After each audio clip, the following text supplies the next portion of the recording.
RIMC राष्ट्रीय Indian military college Dehradun. आज ये वीडियो में बात करने वाले हैं कि RIMC ज्वाइन क्यों करें। RIMC का हमने बहुत सारे वीडियोस देखे हैं जिनके बारे में कुछ इन्फॉर्मेशन देखी होगी। इस वीडियो में कंप्लीट बात करेंगे क्यों ज्वाइन करना है और कैसे ज्वाइन करना है, क्या इसमें आता है, किन किन चीज़ों के जो स्टेप्स हैं जिनकी वजह से हमारा सिलेक्शन होता है, ये सारी कंप्लीट डिटेल बात करने वाले हैं। ये एक वीडियो RIMC के बारे में जानने के लिए काफ़ी होगा। देखिए, RIMC राष्ट्रीय इंडियन मिलिट्री कॉलेज, ये RMS से अलग होता है। वो होता है राष्ट्रीय मिलिट्री स्कूल, जो पूरे इंडिया में 5 है, लेकिन RIMC की बात करें तो पूरे इंडिया में एक ही है। देहरादून के अंदर ये स्कूल है। इस स्कूल के अंदर जो एंट्री गेट है वो क्लास 8th है। यानी यहाँ पे 6th और 9th में 2 एंट्री गेट नहीं है, क्लास 8th में बच्चों की एंट्री होती है। अब इसमें हमें जॉइन करना क्यों है? ऐसा क्या है आरआईएमसी के पास? देखिए, आरआईएमसी पूरी इंडिया में एक है, यानी यूनिक चीज़ है, और यूनिक चीज़ें जितनी भी है डेफिनिटली वैसे वो बेस्ट ही होती हैं। लेकिन यदि आरआईएमसी के लेवल की बात करा जाए या आरआईएमसी के रिजल्ट की बात करी जाए, तो आपको मैं उसकी वेबसाइट पे लेके चलूँगा। देखिए, आरआईएमसी बेसिकली किनका एम होना चाहिए? उन सारे बच्चों को जिनको डिफेंस में, यानी हमारे आर्म्ड फोर्स के अंदर, चाहे वो आर्मी है, नेवी है, एयर फोर्स है, वहाँ पे ऑफिसर बनने का सपना जो पाले रखे हुए हैं, जिनका सपना एनडीए है, नेशनल डिफेंस एकेडमी का एग्जाम है, वो जिनको पास करना है, बेसिकली उनके लिए तो भैया ये स्वर्ग है। दूसरा, ऐसे बच्चे जो वहां जाकर के एक अलग ढंग की लाइफस्टाइल देखना चाहते हैं, वहां पे मेंटली, फिजिकली, इमोशनली और आपका एजुकेशन वाइज बहुत स्ट्रांग बन के बच्चे निकलते हैं। ये सारी चीजें आपको उनकी वेबसाइट पे मैं लेके चलता हूँ। आप देख पाएंगे कि क्या लेवल ऑफ एजुकेशन है। ये आरआईएमसी का होम पेज है। मैं इसमें एनडीए सेल में गया, और एनडीए सेल में जब मैं नीचे स्क्रॉल डाउन कर रहा हूँ, तो आप देख पा रहे हैं कि यहाँ पे जब ये 2025 का फर्स्ट टर्म का, यानी साल में 2 बार एग्जाम होते हैं, जब रिजल्ट आया तो वहाँ पे जो ऑल इंडिया रैंक है उस एग्जाम के में, तो all India rank 1, all India rank 2 और ऑल इंडिया रैंक 3, यानी एनडीए के रिजल्ट के अंदर जो टॉप की 3 रैंक है, वो आरआईएमसी ने अचीव करी है। ये इसी साल का लेटेस्ट रिजल्ट है। तो अब आप इससे कंपेयर कर सकते हैं कि एनडीए, इंडिया का बहुत बड़ा एग्जाम है, और उसी एग्जाम के अंदर एक ही स्कूल से यदि 3 टॉपर बच्चे आ रहे हैं, और आगे भी रैंक होगी, लेकिन 3 टॉप के बच्चे यदि इसमें आ रहे हैं, तो डेफिनेटली आप सोच सकते हैं कि लेवल क्या होगा। टॉप 10 के अंदर इनके 5 बच्चे हैं, तो आप ये थिंक आउट कर सकते हैं अब कि हाँ, डेफिनेटली एजुकेशन का लेवल बहुत स्ट्रांग होगा। यदि आप इनके पुराने कुछ रिजल्ट्स के बारे में बात करें, तो ये एसएसबी जो हैं उसके अंदर सेलेक्ट बच्चे हैं। पहले एनडीए होता है, फिर एक इंटरव्यू प्रोसेस चलता है। एसएसबी एक बड़ा इंटरव्यू और सबसे जो टफेस्ट इंटरव्यू वो एसएसबी का ही होता है, और उस इंटरव्यू को पास करके जो फाइनली जो सिलेक्टेड हैं, उनकी बात करें तो उनके अंदर ये जो बच्चे हैं, ये सारे बच्चे इन्होंने क्या है, एसएसबी पास किया है। कब की बात चल रही है ये? ये आप देख पाएँगे कि यहाँ पे लिखा हुआ है जुलाई टर्म 2025। इसके नीचे देखिए बड़ी लंबी लिस्ट है। इसके मैं नीचे ले चलूँ आपको, तो यहाँ पे नेक्स्ट टर्म का आएगा। ये आ गया जनवरी टर्म 2025। ये देखिए, तो ये है आरएमसी का स्टैंडर्ड, ये है आरएमसी का लेवल, और इसीलिए बेसिकली हमें आरएमसी जॉइन करना चाहिए। आरआईएमसी का मेन मोटो यही है। यहाँ का जो डेकोरम है, यहाँ का जो कैंपस है, वो आप देखेंगे तो बहुत सरप्राइजिंगली ऐसा कैंपस पूरे इंडिया में किसी भी ऐसे स्कूल में नहीं है, चाहे उसकी फीस 5 लाख है, 10 लाख है, 15 लाख है। दूसरा, यहाँ पे जो लोग आपको गाइड कर रहे हैं, वो अपने आप में बहुत प्रूव्ड लोग हैं, क्योंकि खुद में वो आर्मी पूरा इसको देखती है, डिफेंस सिस्टम पूरा, मिनिस्टर ऑफ डिफेंस डायरेक्टली इसको देखती है।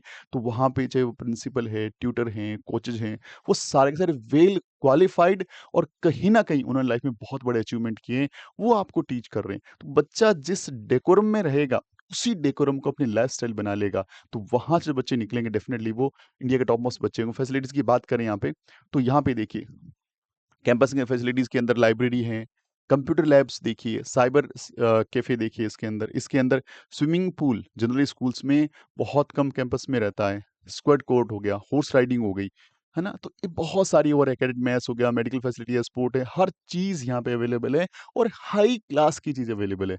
यदि कभी मौका मिले, आपका बच्चा छोटा है, आप प्लान करना चाह रहे हैं आरएमसी के लिए, आपने कुछ वीडियोज़ देखा, और यदि मौका मिले देहरादून जाने का, और यदि वहाँ पे गेट के अंदर जाने का आपको परमिशन मिलता है, तो एक बार बच्चे को दिखाइए कि हाँ, इस तरह का डेकोरम भी अवेलेबल है। तब आपका बच्चे के अंदर, आपके अंदर आरएमसी को लेकर फ़ील आएगी, हाँ, आरएमसी एक रियली में बहुत अच्छा स्कूल है। बात आती है सर कि हमें विजन मिल गया कि हाँ, यदि हमें इस लेवल तक पहुँचना है तो we needs to plan for RIMC.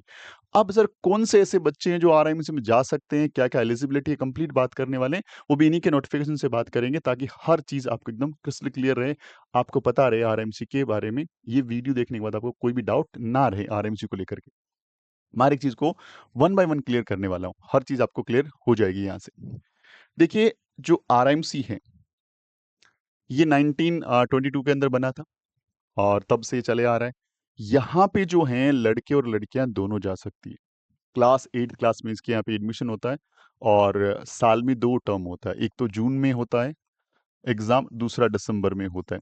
जून वाले बच्चे जुलाई में जॉइन करते हैं, जून वाले बच्चे जनवरी में जॉइन करते हैं और दिसंबर वाले बच्चे आगे जुलाई में जॉइन करते हैं, 6 मंथ के बाद, क्योंकि पेपर हुआ, फिर इसका रिजल्ट आया, फिर इंटरव्यू हुआ, फिर मेडिकल हुआ, फिर बच्चे जॉइन करते हैं। तो 6 मंथ का ड्यूरेशन लगता है। साल में 2 बार एग्ज़ाम होता है इसके अंदर। यदि मैं बात करूँ नंबर ऑफ सीट्स की, तो सीट की बात करें तो लड़कों की 36 सीट है पूरे इंडिया से और लड़कियों की 5 सीटें। पूरे इंडिया को उन्होंने 5 ज़ोन में डिवाइड कर रखा है और 5 ज़ोन जो हैं उसके अंदर उन्होंने क्या डिवाइड कर रखा है, central zone, north, south, east और वेस्ट, और स्टेट्स को कंबाइन करके कर रखा है और हर एक ज़ोन से एक लड़की यहाँ पे जाती है। इसके अलावा 36 लड़कों की जो सीटें हैं वो डिस्ट्रीब्यूट है हर एक स्टेट को लगभग एक, बट यूपी है, वेस्ट बंगाल है, उन कुछ स्टेट्स में 1 से ज़्यादा सीटें, यूपी में 3 सीटें क्योंकि वहाँ पे पॉपुलेशन ज़्यादा है और 2 या 3 ऐसे स्टेट भी हैं जिनके अंदर 2 सीटें भी हैं। तो लगभग 1 सीट तो कन्फर्म हर स्टेट की है। अब बात करें सर कि यहाँ पे ऐज क्राइटेरिया कितना चाहिए? नोटिफिकेशन की बात करें तो 11.5 साल से लेकर के 13 साल तक के बच्चे यहाँ पे क्या कर सकते हैं, अप्लाई कर सकते हैं। बट यहाँ छोटा-सा कन्फ्यूजन होता है कि आप बच्चे को सिर्फ इसी डेट को या इसी ऐज क्राइटेरिया याद रख लेते हो, 11.5 साल से 13 साल। लेकिन ये लोग क्या करते हैं ना, ये लोग 6 मंथ ऐज को एडवांस काउंट कर रहे हैं। आप जिस भी दिन अपने बच्चे की ऐज को 11 से 13 साल के बीच में कम्युनिकेट कर रहे हैं, आप उसको 6 मंथ आगे ले जाइए। एग्ज़ाम्पल देता हूँ मैं आपको। अभी जब आप वीडियो देख रहे हैं ये, तो यहाँ पे आप इसको देख रहे होंगे, मान लीजिए अक्टूबर या नवंबर 2012 में देख रहे हैं, 2025 में देख रहे हैं। अब आप आज की डेट से अपनी बच्चे की एज मत कैलकुलेट करिए। आप ये मान के चलिए कि आपके बच्चे की एज यदि आप यहाँ कैलकुलेट कर रहे हैं तो 2 जुलाई 2026 को आपका बच्चा कितने साल का है? 2 जुलाई 2026 को यदि आपका बच्चा 11.5 साल से 13 साल यानी 11 एंड हाफ से 13 के बीच में, तो डेफिनेटली एलिजिबल है, अदरवाइज एलिजिबल नहीं है। ये बात विशेष तौर से आपको ध्यान रखनी है। एज को लेके छोटे से मिसकंसेप्शन है, उनको दूर करना है आपको। वो आपके दिमाग में होना चाहिए प्रॉपर ढंग से, ठीक है जी? तो एज के क्राइटेरिया हो गया। सर एजुकेशन क्या चाहिए? उनको 7th पास या 7th रनिंग भी परस्यूइंग भी चलेगा। अब यहाँ भी क्लास को लेके कन्फ्यूजन है। बच्चा यदि 6 रनिंग है, दिसंबर में एग्ज़ाम देगा, तो दिसंबर एग्ज़ाम के लिए एलिजिबल है। हाँ, 6 रनिंग का बच्चा यदि दिसंबर अटेम्प्ट के लिए जा रहा है, तो डेफ़िनेटली एलिजिबल हैं। अब आप बोलेंगे सर कैसे, बच्चा तो 6 में पढ़ रहा है, एग्ज़ाम हो जाएगा तो बच्चा 6 में ही रहेगा, 7th में जाएगा नहीं। देखिए, यदि किसी भी साल आप दिसंबर के लिए तैयारी कर रहे हैं और आपका बच्चा 6 रनिंग है, क्योंकि 7th रनिंग है तो कोई कन्फ्यूजन है ही नहीं, या 7th पास के लिए कोई कन्फ्यूजन है ही नहीं, हमें सिर्फ़ ऐज को देखना है। यदि बच्चा 6 रनिंग है और दिसंबर के लिए जा रहा है, तब बच्चा 6 वाला भी एलिजिबल है। क्यों सर? क्योंकि जिस जिस भी साल दिसंबर में एग्जाम होगा, वो एज क्राइटेरिया और एजुकेशन क्वालिफिकेशन चेक करेंगे अपकमिंग जुलाई में चेक करेंगे, ठीक है? अब यहाँ से क्या हो रहा है कि वो आगे जाके चेक कर रहे हैं। अब यहाँ से बच्चा जब आपका 6 पढ़ रहा है तो दिसंबर, फिर अगला नेक्स्ट ईयर का मार्च या अप्रैल तक आपके बच्चे का 6 क्वालीफाई हो जाएगा और वो अप्रैल मई तक 7th में रनिंग हो जाएगा। लेकिन जिस दिन वो जुलाई, अगले साल की जो जुलाई उसमें जाएगा, तब तक वो 7th रनिंग में आ जाएगा।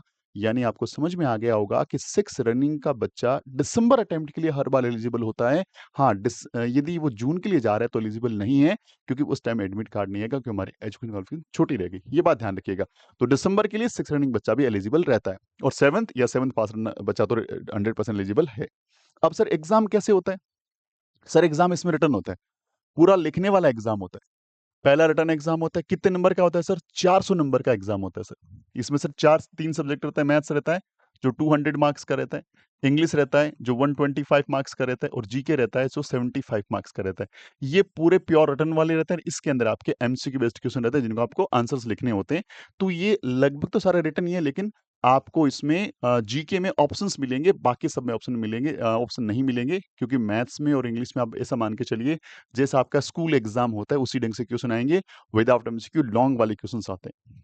मैथ्स एक इंपॉर्टेंट सब्जेक्ट है जिसको पास करना थोड़ा चैलेंजिंग रहता है।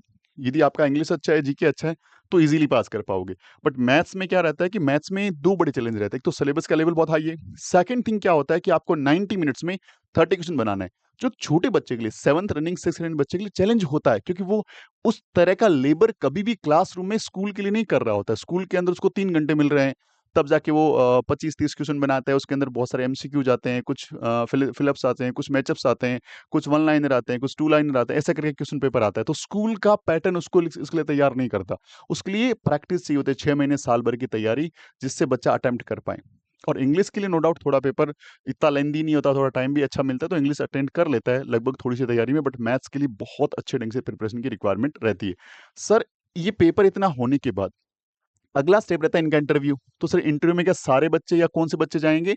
देखिए, यहाँ इंटरव्यू में पहुंचने के लिए बच्चे को 50% मार्क्स स्कोर करना पड़ेगा, 50%। यानी मैथ्स में 200 में से 100 नंबर, इंग्लिश के अंदर आपको 62 एंड हाफ और जीके के अंदर 38 नंबर लाना होगा। जो भी बच्चे इस स्कोर को कवर कर लेंगे, उन सारे बच्चों का एक इंटरव्यू होगा। अब इंटरव्यू प्लस रिटन एग्जाम के मार्क्स को फिर देखा जाएगा। इंटरव्यू कितने नंबर का होता है? 50 नंबर का इंटरव्यू होता है। यहाँ भी मिनिमम 25 नंबर, 25 नंबर लाना जरूरी है। अब 400 नंबर का रिटर्न, 50 नंबर का इंटरव्यू, टोटल हो गया 450, 450 नंबर। अब इसमें से बच्चों को बुलाया जाता है मेडिकल के लिए। अब मेडिकल के लिए किन बच्चों को बुलाया जाएगा? देखिए, यहाँ पे यदि किसी स्टेट में एक सीट है मान लीजिए, तो ये फाइनली सिलेक्ट बता रहे हैं, भाई ये सिलेक्टेड है। और नीचे यदि यहाँ से स्टेट से 2, 3, 4 बच्चों ने रिटर्न क्वालिफाई किया, इंटरव्यू के लिए गए, रिटर्न क्वालिफाई किया, और सपोज दैट उनका इंटरव्यू के लिए बुलाना है, तो वो इंटरव्यू के लिए क्या करें? इंटरव्यू के लिए बुला लिए इन सबको, इंटरव्यू ले लिया इनका। अब यहाँ से वो बच्चों को मेडिकल के लिए एक बच्चा बुला सकते हैं या 2 बुला सकते हैं, बाकी सबको रिजर्व्ड रख सकते हैं। रिजर्व्ड का मतलब, अभी उन पे यदि ये बच्चे मेडिकली या डॉक्यूमेंटेशन में कहीं आउट हो जाते हैं, तो रिजर्व्ड बच्चे को बुला लिया जाएगा। तो ये पैटर्न रहता है इनका। यानी आपका इंटरव्यू होगा, यदि आपने रिटन क्वालिफाई किया, उसके बाद मेडिकल के लिए आपको बुलाया जाएगा नहीं जाएगा, ये डिपेंड करेगा आप किस स्टेट से हैं और आपकी स्टेट रैंक कौन-सी है। अब देखने से क्या लग रहा है? सर, ये तो बहुत टफेस्ट एग्ज़ाम हो गया। एक ही सीट है पूरे स्टेट के अंदर। राजस्थान की बात करूँ, इतना बड़ा स्टेट सर, 1 सीट। बिहार की बात करूँ सर, 1 सीट। एमपी बात करूँ सर, 1 सीट। तो सर, ये तो मेरे बच्चे के बस की बात नहीं है। देखो, यहीं पे आप अपने बच्चे के मोराल को डाउन कर देते हैं। आप खुद देखिए, आप नीट को उठाइए, आप जेईई को उठाइए, आप यूपीएससी उठाइए, कोई भी एग्ज़ाम उठाइए और उसका पूरा स्टैटिस्टिक्स स्टडी करिए एक बार के लिए। देखिए, कितना सीट है। सीट का मतलब नीट के अंदर बात कर रहा हूँ गवर्नमेंट कॉलेज की, जहाँ पे रिजल्ट्स बहुत अच्छे हैं और उसी के लिए जनरली मेरे हिसाब से नीट की प्रिपरेशन करी जाती है। यदि बात करूँ मैं जेईई की, तो वहाँ पे आप आईआईटी जो हैं, मेन जो कॉलेजेस हैं, उनको उठाइए। अब उनसे कंपेयर करिए कि वहाँ पे कितने एप्लीकेशन आ रहे हैं और कितनी सीट्स हैं। आप देखेंगे इससे बहुत ज़्यादा टाइम्स कॉम्पिटिशन वहाँ भी है। मतलब कॉम्पिटिशन से आप अपने बच्चे को इस ढंग से डिमोरलाइज़ कर देंगे, या फिर बच्चे को बताएँगे कि भाई यहाँ पे एक सीट है, you are not able to do, आप कर नहीं पाओगे, तो आगे भी बच्चा नहीं कर पाएगा। रेदर देन बच्चा करे ना करे, वो एग्जाम देने के बाद पता लगेगा। पहले बच्चे को आप एग्जाम दिलाइए, क्योंकि इसका जो स्ट्रक्चर ऑफ एग्जाम बहुत स्ट्रांग है। बच्चे का फाउंडेशन कितना अच्छा हो रहा है। मैंने बोला मैथ्स का लेवल बहुत अच्छा है, इंग्लिश का लेवल बहुत अच्छा है, जीके में काफी कुछ चीजें आती है, इसमें साइंस आ रहा है, एसएसटी आ रहा है, इसमें स्टैटिक जीके आ रहा है, इसमें करंट अफेयर्स आ रहा है। तो ये करंट अफेयर की जो बात है, स्टैटिक जीके की बात है, आप एकेडमिक्स में कहीं भी देखने को नहीं मिलेगा। ये उसके लिए बहुत कुछ नया होगा। मैथ्स में यदि बच्चा 6th 7th रनिंग का है, तो एनसीईआरटी या 1-2 आरडीआरएस वाली कुछ बुक्स स्कूलें लगाती है, वो पढ़ाती है। लेकिन यहाँ पे लेवल रखना पड़ता है 8th का, 9th का, 10th का। अब आप बच्चे को ये मत सोचिए कि यार 8th का कैसे पढ़ लेगा। यदि बच्चे को ढंग से पढ़ाया जाए, स्टेप बाय स्टेप ढंग से पढ़ाया, तो बच्चा कर लेता है। और बच्चा यदि इस एग्जाम को देता है, फेल हो गया, नहीं क्वालिफाई कर पाया, लेकिन वो जिस स्कूल के अंदर है, उनसे उसका लेवल 100% एडवांस हो गया, तो हमें बच्चे को पहले तैयार करना है मेंटली कि यस, आपको एग्जाम देना चाहिए, आपको एक बार इसमें पार्टिसिपेट करना चाहिए, और पार्टिसिपेट भी 100% एफर्ट्स के साथ। देखिए, जनरली क्या होता है, 2 तरह के पेरेंट्स हमारे पास आते हैं। एक वो जिनका विजन क्लियर है कि सर, हमें आरएमसी देना है, इसको पास करना है, बस पढ़ाइए सर। दूसरा आता है, सर कोई बात नहीं सर, हमने फॉर्म भरा है, हम एग्जाम देखेंगे, एग्जाम देके देखेंगे। आपने फॉर्म भरा और बच्चे को एग्जाम देने भेज दिया, तो आपने पैसा और बच्चे का मेंटल स्टेटस दोनों ही खराब कर दिया। रीजन बिहाइंड दिस, क्योंकि यदि बच्चे ने प्रिपरेशन बिल्कुल ही नहीं करी है तो फिर एग्जाम देने का कोई तुक नहीं बनता। बच्चा वहां जाके ऐसा फील करेगा कि मुझे कुछ भी नहीं आता, क्योंकि जो स्कूल में पढ़ रहा है ना उसका उससे कोई डायरेक्टली लेना देना नहीं है। वहाँ पे बहुत कुछ नया, बहुत कुछ चीजें ऐसी होती है जो प्रॉपर गाइडेंस या फिर आप टाइम निकाल के बच्चे को प्रॉपर तैयार करें, तभी बच्चा वहां जाके परफॉर्म कर सकता है। तो जरूरी है कि आप बच्चे का फॉर्म भरे, हर बच्चा इंडिया का फॉर्म भरे। ऐसा नहीं है कि हम लोग पढ़ाते हैं इसलिए आपको ये चीज बोल रहे हैं। आप खुद सोचिए कि यदि इस तरह का बच्चा एग्जाम देता है तो बच्चे का मेंटल स्टेटस कितना अच्छा डेवलप होता है। इवन तो मैं तो बोलता हूँ सारे कॉम्पिटेटिव एग्जाम्स जो उसके स्कूलिंग जर्नी में आते हैं उसको देने चाहिए, ताकि क्या उसको सोचने का तरीका अलग डेवलप हो, उसको क्वेश्चन को देखने का तरीका अलग से ढंग से तैयार हो। वो स्कूल एजुकेशन के अलावा कुछ एक्स्ट्रा भी साथ में ले रहा है तो उसका लेवल डेफिनेटली, उसका आईक्यू लेवल है, उसकी पर्सनालिटी है, उसका जो तरीका है वो बहुत कुछ चेंज होगा। इसीलिए इस एग्जाम को लेकर के बच्चे को पॉजिटिव बातें बताइए, उसको उस ढंग से फ्रेमवर्क में रखिए ताकि बच्चा अपने आप को इंस्पायर फील कर सके और बच्चा वो सोचे कि हाँ मैं कर सकता हूँ, और अपना 100% एफर्ट्स लगाए। एग्जाम देखें, रिजल्ट की बात की रहती है। तो ये स्टेप्स रहते हैं 3, जहाँ में बच्चे का जो है मेडिकल और सारा कुछ होता है। इसके बाद सर एग्जाम सेंटर हर एक स्टेट का अपना एग्जाम सेंटर है, वहां पे हो सकता है। अच्छा, एग्जाम सेंटर को लेके एक चीज और है कि यदि आप सेंट्रल एम्प्लॉय हैं, यदि सेंटर की जॉब में हैं, तो आप एग्जाम सेंटर वहां भी ले सकते हैं जहां आपकी ड्यूटी है। देखिए, आपका जो डोमिसाइल स्टेट है, मूल निवास जहां का बना हुआ है, वहां तो ले ही सकते हो। यदि आप वहां नहीं चाहते, आपकी ड्यूटी कहीं और है, लेकिन आप सेंट्रल गवर्नमेंट एम्प्लॉय है, तो आप वहां भी ले सकते हैं, यहाँ भी ले। 2 ऑप्शन है। बाकी किसी भी सेगमेंट के आप कहीं भी काम कर रहे हैं, आपको अपना एग्जाम अपने होम स्टेट में आके ही देना पड़ेगा। एग्जाम एक ही दिन में तीनों हो जाते हैं। सर जी, इसका फी क्या रहता है? फीस की बात करें तो फीस इसका रहता है, जनरल कैंडिडेट और एससी एसटी 2 कैटेगरी बनाई। जनरल कैंडिडेट और एससी एसटी का जनरल का रहता है 98,650, अप्रोक्सीमेटली 1 लाख मान लीजिए, और ये 81,550, लगभग 81,000 या 82,000 मान सकते हैं। 50,000 का सिक्योरिटी अमाउंट है, जो जब बच्चा पास आउट हो वापस मिल जाएगा। टोटल ओवरऑल लगभग 1.5 लाख रुपए, ये 1,32,000 रुपए के आसपास होते हैं। ये उनका फी रहता है। ये 50 वापस रिफंडेबल है, तो इनको आप एक बार के लिए देना पड़ेगा, लेकिन अगले साल से आपका फीस यही रहेगा। तो फीस इतनी ज्यादा नहीं है। जिस ढंग का ये डेकोरम दे रहे हैं उसका मेरे हिसाब से बहुत कम फीस ले रहे हैं। तो बहुत जरूरी, यदि आपका बच्चा यहाँ जाता है तो इस फीस का अरेंजमेंट करके बच्चों को यदि आप कराते हैं, थोड़ा सा करते हैं, तो डेफिनेटली बच्चा बहुत बढ़िया कर सकते हैं। सर, इसका फॉर्म कैसे भरा जाता है? इसका फॉर्म देखिए ऑनलाइन नहीं आता। ऐसा नहीं कि आप जाएंगे साइबर कैफे में सैनिक और मिलिट्री के जैसे फॉर्म जाके भर देंगे, नहीं होगा। इसके लिए हमें फॉर्म डिमांड करना पड़ते हैं। डिमांड करने के 2 तरीके हैं। आप इनकी वेबसाइट पे जाके भी कर सकते हैं, और डिमांड ड्राफ्ट भी बना करके बैंक से यहाँ भेज सकते हैं। कहाँ भेजेंगे? देहरादून भेजेंगे।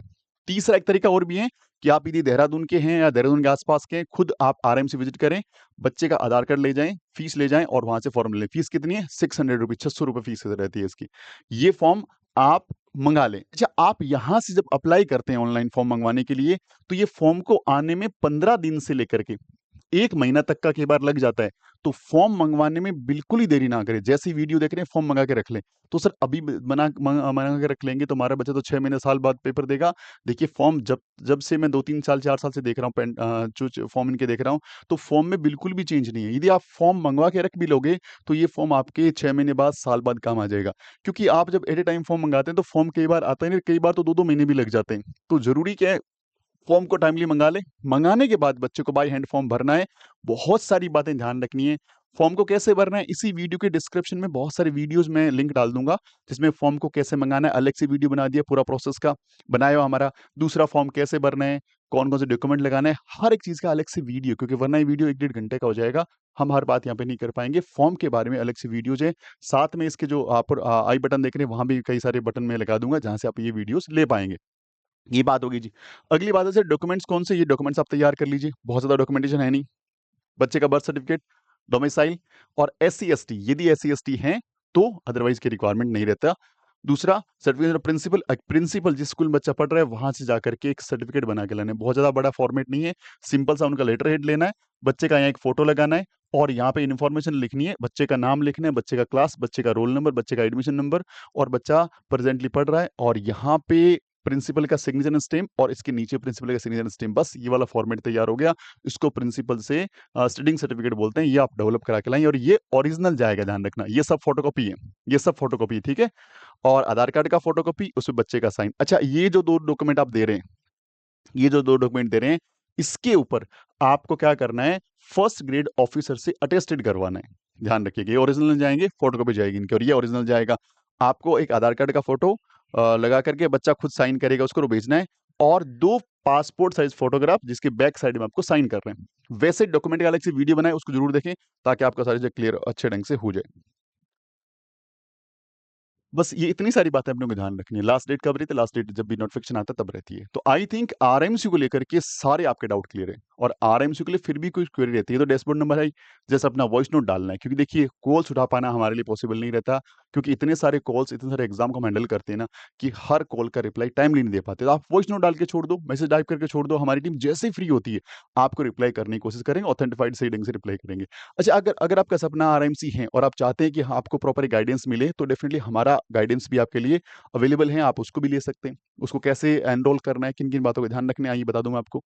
देखिए, यहाँ पे आपका सपना यदि इस साल दिसंबर वाला है और दिसंबर एग्ज़ाम का आपने फॉर्म भर रखा है, सर्च कर रहे थे कोचिंग या फिर आप अपकमिंग एग्ज़ाम्स के लिए तैयारी करना चाह रहे हैं, तो हमारे ऐसे बैच चलते रहते हैं। फिलहाल ये तेजस बैच चल रहा है, क्विक रिविज़न बैच है, दिसंबर 2025 ओरिएंटेड है। इसके अलावा अगला जून और दिसंबर का आगे अपकमिंग अभी बैच के फाउंडेशन चल रहे हैं, उसके लिए भी आप जॉइन कर सकते हैं, अभी बैच ले सकते हैं आप। इसके अलावा ये हमारा रिज़ल्ट है जो जून 2025 का है, फाइनली बच्चा सिलेक्ट हुआ, गुजरात से बच्चा बिलॉन्ग करता है ये।